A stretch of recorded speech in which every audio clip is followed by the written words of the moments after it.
Twelfth class students, बेटे हम कर रहे हैं चैप्टर आपका डिवेंचर।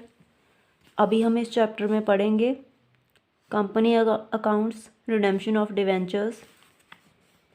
इस चैप्टर की जस्ट हमने थ्योरी करनी है। जो न्यूमेरिकल्स हैं इस चैप्टर के वो आपके कट हो चुके हैं सिलेबस में से। Meaning of redemption of debentures. Redemption of debenture means discharging the liability for debentures issued by a company by making payment to the debenture holders. Redemption of debenture का meaning है जो आपकी liability है उसको ख़त्म करना, जो आपने डिवेंचर इशू किए हैं या कंपनी ने डिवेंचर इशू किए हैं उनकी पेमेंट करके डिवेंचर होल्डर्स को। As a result liability for debentures ceases to the extent of debentures redeemed. तो इसका रिजल्ट क्या होता है, जो डिवेंचर की आपकी लायबिलिटी है उस एक्सटेंट, उस लिमिट तक ख़त्म हो जाती है जितने डिवेंचर्स आप रिडीम कर देते हो। Debentures are redeemed either on the due date. जो डिवेंचर्स हैं उनको रिडीम किया जाता है या तो ड्यू डेट पे या पहले as per the terms of issue of debentures. Debentures के जो इशू के टर्म्स हैं उनके अकॉर्डिंग। डिवेंचर्स में be redeemed in installments. Debentures को आप रिडीम कर सकते हो इंस्टॉलमेंट्स में बाय ड्रॉ ऑफ लॉट्स और by purchase from open market. Lots निकाल के या ओपन मार्केट से परचेज करके, स्टॉक एक्सचेंज से फॉर कैंसलेशन और बाय कन्वर्जन इनटू शेयर्स और new debentures. At time of redemption of debentures following should be kept in mind. Time of redemption of debentures. Debentures are normally redeemed on the due date. जो debentures हैं उनको normally due date पे redeem किया जाता है। A company में if authorised by the terms of issue. एक कंपनी अगर उनके पास अथॉरिटी है इशू के टर्म्स के according redeem the debentures, debentures को रिडीम कर सकती है before the due date, due date से पहले इंस्टॉलमेंट्स में बाय ड्रॉ ऑफ लॉट्स और by purchase from the market means stock exchange से। Amount of redemption of debentures. Amount payable on redemption of debentures whether redeemed on due date or earlier by draw of lots is the amount as per the terms of issue।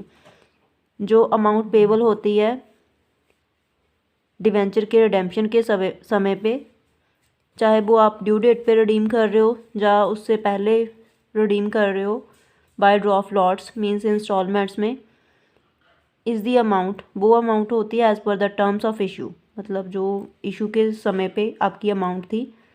दस redemption of debentures में B at par और at a premium. तो आप debentures को redeem कर सकते हो nominal price पे या more than nominal price means profit पे। Sources of redemption of debentures means पैसा कहाँ से अरेंज करोगे आप रिडीम करने के लिए डिवेंचर्स को।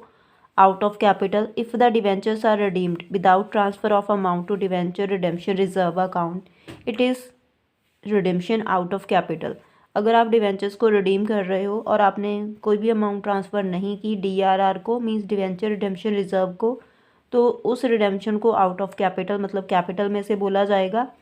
Out of profit if the debentures are redeemed by transferring amount equal to the value of outstanding debentures 100% of the value of outstanding debentures to debenture redemption reserve account it is redemption out of a profit।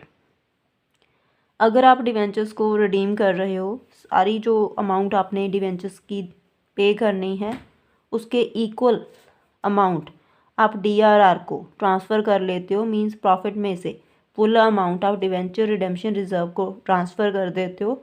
After that उसमें से ही payment करते हो, तो उसको हम बोलते हैं debentures redemption out of profit.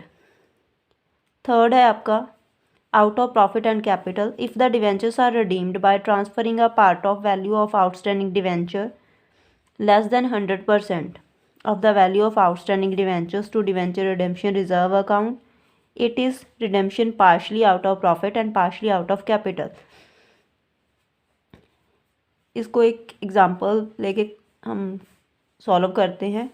मान लो 2000 10% ₹100 ईच हमने डिवेंचर्स इशू किए हैं, तो 2000 इंटू 100 टोटल 2 लाख वैल्यू हो गई। एट पार हमने रिडीम करने हैं, उसमें से ₹1 लाख, टोटल 2 लाख रिडीम करने हैं।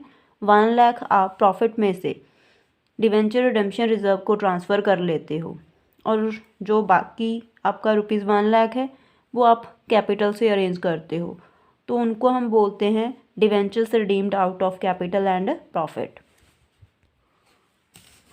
Debenture redemption reserve DRR meaning debenture redemption reserve is a reserve set aside out of profits available for payment of dividend for the purpose of redemption of debentures। Debenture redemption reserve एक reserve होता है जिसको हम profit में से create करते हैं, जो प्रॉफिट्स हमारे पास अवेलेबल होते हैं डिविडेंड की पेमेंट के लिए, और इस रिज़र्व को हम यूज़ करते हैं डिवेंचर्स को रिडीम करने के लिए।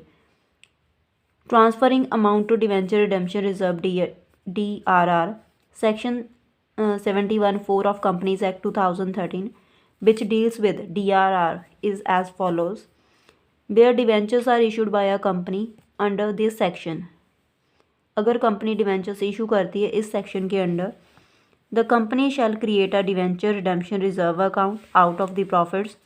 तो company debenture redemption reserve account create करती है प्रॉफिट में से, कंपनी के जो उनके पास अवेलेबल होते हैं डिविडेंड की पेमेंट के लिए, and the amount credited to such account, and जो अमाउंट क्रेडिट की जाती है इस अकाउंट को, shall not be utilised by the company except for the redemption of debentures. उस अमाउंट को कंपनी सिर्फ डिवेंचर्स को रिडीम करने के लिए ही यूज़ करेगी और किसी पर्पज़ के लिए यूज़ नहीं कर सकती।